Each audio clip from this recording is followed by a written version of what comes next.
Bismillah, this is Wissam Zarqa, and this is the second session talking about research writing, which is a part of academic writing. The first session was about paraphrasing, and we talked about three techniques in paraphrasing. We can use synonyms, we can use words from the same family. For example, you don't have a synonym. You can use the same word, but change adjective into noun, verb, adverb, such things. Can I change verb into adverb? Not sure. Okay, usually adjective into adverb, verb into noun, like this. And the third technique was to just change the order of the sentence, like when you use active instead of passive, when you use relative pronouns. Today we'll talk about the second technique used in research, which is summary.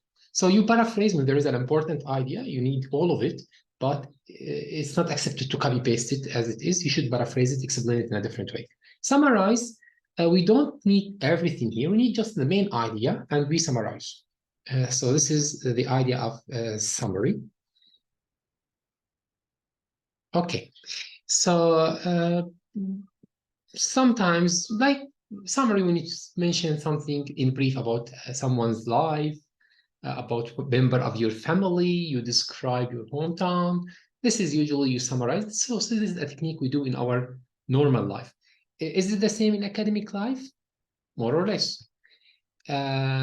So we might be taking notes from lectures. This is academic use. But for research is different. There is a journal or a book, and you want to say that I read this information and I want to comment on it or to compare or whatever, but you can't mention everything. So you mention the main idea. So how can, before that, how long it should be? When you summarize the text, how long it should be? There is no fixed rule. It could be like 100 words becoming 50 words, and it could be 1,000 words becoming maybe 20 or 30 words. So it's about according to your needs, what you need. And so sometimes a whole book, you just want to mention what it is about. You can mention that in 20 words, 30 words. And sometimes it's one paragraph, but you don't need everything there. And maybe it's 200 words, whatever you need to describe it, maybe, or like in 20 words or 30 words or 40 words, whatever. So this is about the length. So there is nothing specific. It depends on what you need and the context. How does it start? You can read the text carefully and check key vocabulary. Maybe if you highlight or underline the important ideas, it will help. You can make notes, use your own, taking care to use your own vocabulary. So you remember what we talked about, what we said about paraphrasing? The same techniques here are used, but plus what? You don't paraphrase everything. You paraphrase only the main ideas. So this is the point here. Now, and then you check the summary you made. So you make a summary, you organize it the way you find it suitable for you. And you check that you don't change information and you don't add to it. Okay, you can comment on it, but as your comment, not just don't confuse the reader so that he will think that this is what the source said, this is what the original text said. After you finish, you just be punctual. These are the ideas here. Don't add an idea that is not there. Can you delete or omit an idea?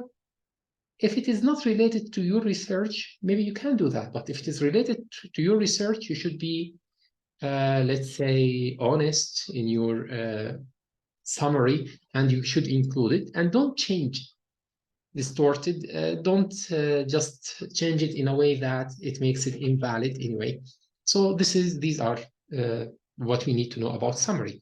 This is like practice. Practice is very important. For example, this is a text. Let's have it as a short example here. This is a text. It talks about researchers in India. The farmers there think that there is a tree. That tree, if it flowers, it means like, let's say 40 days later, I guess it's written here somewhere, there will be monsoon rains. What do you mean by monsoon rains? It's like a lot of rains, let's say, so that they planned according to that.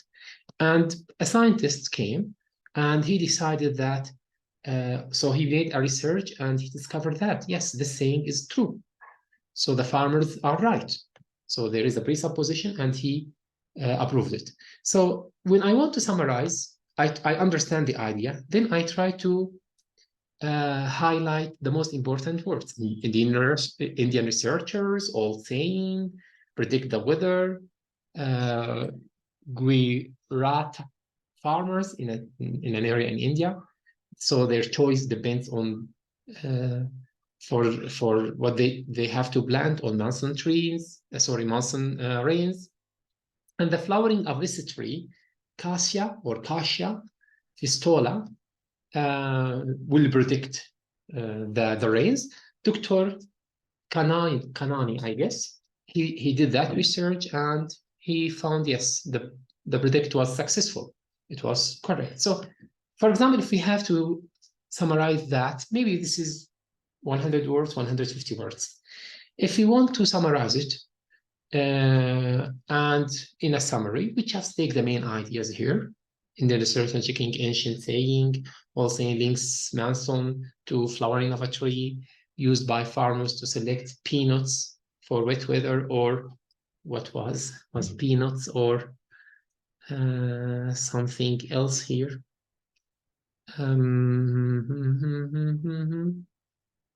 Drier conditions, castor, they can plant castor for drier, anyway, drier seasons when there is no rain, when it is late. So Dr. Kani of Garanta Agricultural University has found that it is true anyway. So now if you want to make it in 20 words, these, like some students try to do it in 20 words, true to an agronomist, the flowering of a common tree really predicts the approximate date of monsoon's arrival.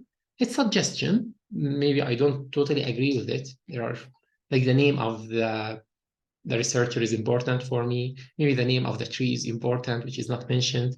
The importance of this is also that you should decide what to plant. This is not mentioned here, but it is important. This is another try in a study of all things truth. Dr.